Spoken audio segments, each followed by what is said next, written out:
अस्सलामुअलैकुम, TV today के साथ मैं हूं मोहम्मद वकार और मैं हूं नुसरत नूर। बुलेटिन का बाकायदा आगाज कर लेंगे और सबसे पहले आपको अहम खबर से आगाह करेंगे। कौमी असम्बली और सेनेट के इजलासों में ईरान पर इसराइली हमले के खिलाफ करारदादें मुतफिका तौर पर मंजूर कर ली गई हैं। स्पीकर सरदार अयाज सादी की सदारत में कौमी असम्बली का इजलास हुआ है, जिसमें वजीर पार्लिमानी अमूर डॉक्टर तारिक फजल चौधरी ने बजट पर बहस के लिए रूटीन का बिजनेस मुलतवी करने की तहरीक पेश कर दी, जिसे ऐवान ने मंजूर कर लिया है। आपको मजीद अपडेट करें तो आपको बताएं कि स्पीकर कौमी असम्बली ने इस मौका पर कहा कि ईरान पर इसराइल के हमले की शदीद मजम्मत करते हैं। इसी पर मजीद बात कर लेंगे। टेलीफोन लाइन पर हमें ज्वाइन किया है ब्यूरो चीफ इस्लामाबाद इकराम राजा ने। इकराम राजा, बताइएगा, मुतफिका तौर पर करारदाद जो है वो मंजूर कर ली गई है। आप इसमें क्या कहेंगे कि पाकिस्तान जो ईरान पर हमला किया गया है उसमें पाकिस्तान क्या रोल प्ले कर सकता है और क्या रोल प्ले करेगा? जी देखिए, पाकिस्तान ने अभी चंद घंटे ही हुए हैं इस सारे सिनारियों को, और इसमें खुलकर ईरान की हमायत की है। और पाकिस्तान ने इसराइल को आज कौमी असम्बली में स्पीकर कौमी असम्बली सरदार अयाज सादिक ने इसराइल को दहशतगर्द कहा है और ये कहा है कि हम तो उसे तस्लीम ही नहीं करते।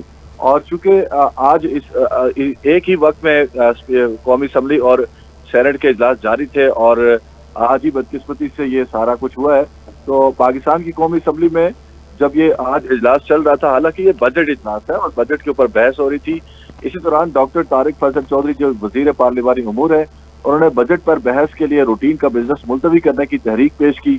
और इस पर ऐवान में अक्सरियती राय यही थी कि ठीक है, इसे तहरीक को पास किया जाए। और उसके साथ साथ पीपीपी के सैयद नवीद कमर ने पीटीआई रुकन जो कि अपोजिशन के रुकन है आमिर डोगर और अपोजिशन लीडर उमर अयूब को मुतफिका करारदाद का मुजवजा ड्राफ्ट पेश किया, जिसे ऐवान ने बाद ऐसा मुतफिका तौर पर मंजूर कर लिया। तो ये पाकिस्तान की पार्लियामेंट एक मिसाली इत्तेहाद भी देखा गया कि पीटीआई हो, नून लीग हो या पीपल्स पार्टी हो, अपोजिशन और हुकूमत सब ने मिलकर इसराइल को दहशतगर्द मुल्क कहा है और उसके खिलाफ करारदाद पास किया है। करारदाद के मुताबिक पाकिस्तानी पार्लियामेंट ईरान पर इसराइल के बिला इश्तियाल हमले की मजम्मत करती है और इसराइल ने ईरानी हदूद और सालमियत की खिलाफ वर्जी किया है। पाकिस्तानी कौम और हुकूमत और पार्लियामान ईरान के अवाम और ईरान के साथ खड़े हैं।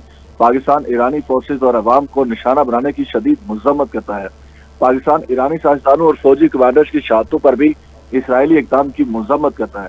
ये कौमी असम्बली की करारदाद में कहा गया। जबकि दूसरी जानिब सेनेट का इजलास, जहाँ पे वजीर खारजा और नायब वजीर आजम इसहाक डार ने ऐवान में पॉलिसी बयान देते हुए कहा कि इसराइल का ईरान पर हमला आलमी कवानीन की खुल्लम खुला खिलाफ वर्जी है और उन्होंने करारदाद ऐवान में पेश की, जिसे मुतफिका तौर पर मंजूर कर लिया गया। सेनेट में पेश की गई करारदाद में कहा गया कि आज सुबह इसराइल ने ईरान पर हमला करके आलमी कवानीन और उसूलों की खुल्लम खुला खिलाफ वर्जी की है, जिससे पूरे खिते का अमन दाव पर लग चुका है।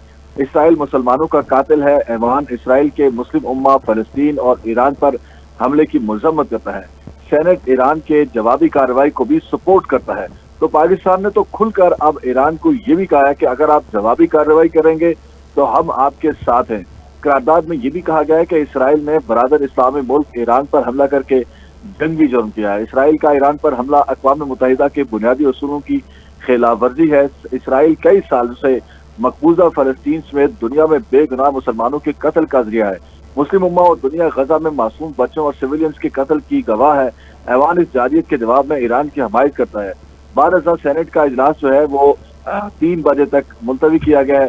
और इस सारे सिनारियों में अब ये एक बात तर्जुमान दफ्तर खारजा जो है उनकी स्टेटमेंट भी आई है, और जो खुद पाकिस्तान के वज़ीर आज़म शहबाज शरीफ हैं, उन्होंने भी ट्विटर के ऊपर पैगाम जारी किया और कहा है कि पाकिस्तान जो है वो किसी भी तौर पर इसराइल के इस इक़दाम की हमायत नहीं करेगा। और पाकिस्तान इसकी इक़दाम की जो है वो हमायत बिल्कुल भी नहीं करेगा। ब्यूरो चीफ इस्लामाबाद हमें अपडेट कर रहे थे।